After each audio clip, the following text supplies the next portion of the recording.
I'm thinking of a train. Like you can't stop a train, and it was just that fast, too. Also in Del Norte, they're hazardous, they're frightening, and they're sneaky.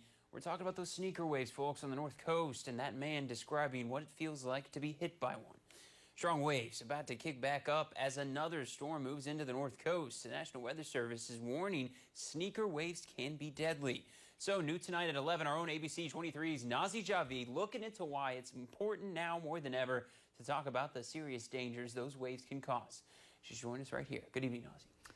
Hi, Dylan. Yeah, tonight I sit down with one Humboldt County man who nearly lost his life when he was swept away by a wave just days ago on the Del Norte coast.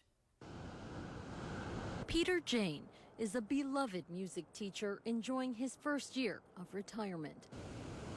But right now, he's recovering at his home in Trinidad after being released from Mad River Hospital.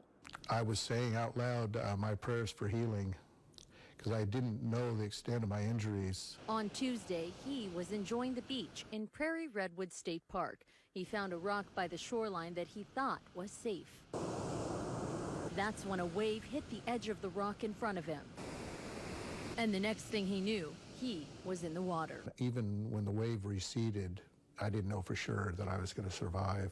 And then, I'm looking at all this blood pooling. After losing a lot of blood from hitting his head on a rock, he miraculously walked back up the nearly mile-long trail to his car, then drove about 25 miles home before his wife rushed him to the hospital. I could see blood, dripping down his face, all over his clothes, and I knew that we needed to get him to the hospital. It was frightening, very frightening. He says for a moment he thought he might not make it. I knew it was a possibility because I knew I didn't have any control, and it would just be whether I was thrown up out of the water or not. He was really cold. He lost a lot of blood. He'd been underwater. I've had a few close calls, not so much in the last 30 years or so, but it was kind of a flashback to other times where I thought, well, this might be it. But after being treated and on his drive home, he had an epiphany. The healing has really come a long way in these last 3 days, and I'm going to be all right.